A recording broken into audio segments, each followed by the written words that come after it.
R এইখন দলং বহুত বছৰৰ পৰা চৰকাৰে দিম বুলি প্ৰত্যেক চৰকাৰ আহে যায় কোনো নেদেয়। এইবাৰ আমাক ৰাকেশ ব্ৰহ্মচাৰে যি এই দলংখন দি দেখাই দিলে সেইকাৰণে আমি তেখেতক ধন্যবাদ দিছোঁ আৰু ভৱিষ্যতলৈ তেখেতক আমি ৰখাৰ কাৰণে যত্ন কৰিম। আৰু এনেকুৱা পাৰ্টি আমি ৰাকেশ ছাৰকে পালোঁ যে কাম যেনে কথা যেনে কামো সেনে। আমাৰ এইখন জিলাত আমি বহুত ভাল সুখী আৰু এইখন প্ৰত্যেক বছৰে বাৰিষা আমি এক বুক পানীত খুটা পুতি প্ৰত্যেক বছৰতে আমি এনেকুৱা ভাল কৰিব লাগে এইখন দলং। এই এটা কাম আমাৰ কষ্ট সামৰণি কৰি সেয়ে ৰাকেশৰ দীৰ্ঘায়ু মই কামনা কৰিছোঁ। এনে চৰকাৰ আমাক লাগে যি চৰকাৰে আমাৰ ৰাইজৰ কাম কৰে। আমি আনক ভোট দিয়াৰ লাভ নাই, আমাৰ সৰ্বশক্তি প্ৰয়োগ কৰি আমি এখেতক জিতৰ কাৰণে আমি চেষ্টা কৰিম। মই ক'ব লাগে মচলপুৰ সমষ্টিত সঁচাকৈ আজি এনেকুৱা এটা পৰিৱেশ আৰু এনেকুৱা এটা দিন যোনটো দিনটো সকলো মচলপুৰবাসী ৰাইজে আজি উপলব্ধি কৰিব। কাৰণ আৰু মই নিজেও আচলতে কি ক'ম মোৰ ভাষাৰে শেষ কৰিব পৰা নাই। আচলতে মই নিজে কৰি উঠি সমাজৰ মাজত এনেকুৱা এটা মই মৰম পাবলৈ সক্ষম হৈছোঁ বা মই অনুভৱ কৰিছোঁ। কাৰণ তেখেতসকলে দীৰ্ঘদিন ধৰি এই অঞ্চলত কমচে কম এইখন গাঁও উজান নলবাৰী যোনটো আমাৰ গাঁও আছে, এই গাঁৱৰ ৰাইজে বিগত স্বাধীনতাৰ পৰাও আগত তাৰ পৰা তেখেতসকলে ইয়াত বাস কৰি আছে আৰু সঘনে প্ৰত্যেক বছৰ ইয়াত বাঁহৰ দলং লগাই পেলাই তেখেতসকলে বহুত কষ্টৰে মানে এই স্থানত বাস কৰি আছিল।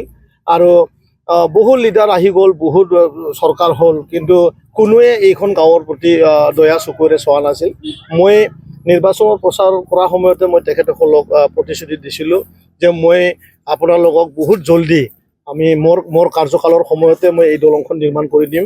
আৰু সেই মৰমৰে মই এই দলংখন আজি সঁচাকৈ বাস্তৱ ৰূপ আমি পাবলৈ সক্ষম হৈছোঁ।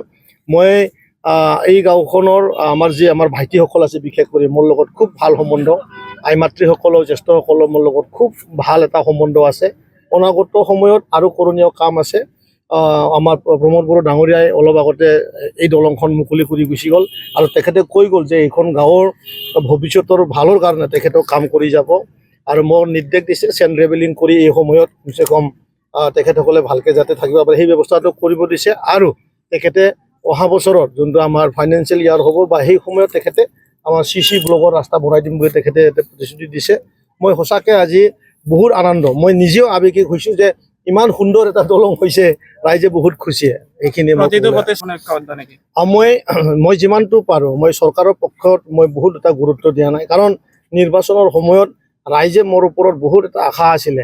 আৰু মই যেনেকুৱা মঠ মন্দিৰৰ কথা কৈছিলোঁ, মই জীৱনকালৰ যিখিনি মোৰ সময় আছে, মই জীৱনৰ যিমান এনাৰ্জি আছে সেই এনাৰ্জিখিনি ৰাইজে দিয়া যোনটো শক্তি, এই শক্তিটো মই ৰাইজৰ তাতে প্ৰয়োগ কৰিম বুলি কৈছিলোঁ। এইকাৰণে আজি খালি দলং নহয়, আমি বহুতখন মন্দিৰ নামঘৰ আমি চৰকাৰী অনুদান নহ'লেও আমি বিভিন্ন দিগেৰে যিখিনি আমাৰ শক্তি আছে এই শক্তিৰে আমি এই নামঘৰবিলাকো বাথৌ মন্দিৰবিলাকো আমি নিৰ্মাণ কৰি আছোঁ। অনাগত সময়ত মই যোনটো প্ৰতিশ্ৰুতি দিছিলোঁ যে প্ৰত্যেকটা গাঁৱতে মন্দিৰ আৰু তেনেধৰণৰ এই আজি যোনটো আমি পূব উজান নলবাৰীত যোনখন দলং আমি আজি নিৰ্মাণ কৰিছোঁ, একে সময় আপোনালোকে আজি যদি ঘূৰি ফুৰে 5খন দলং ছেম দলং আজি ইনগ্ৰেশ্যন।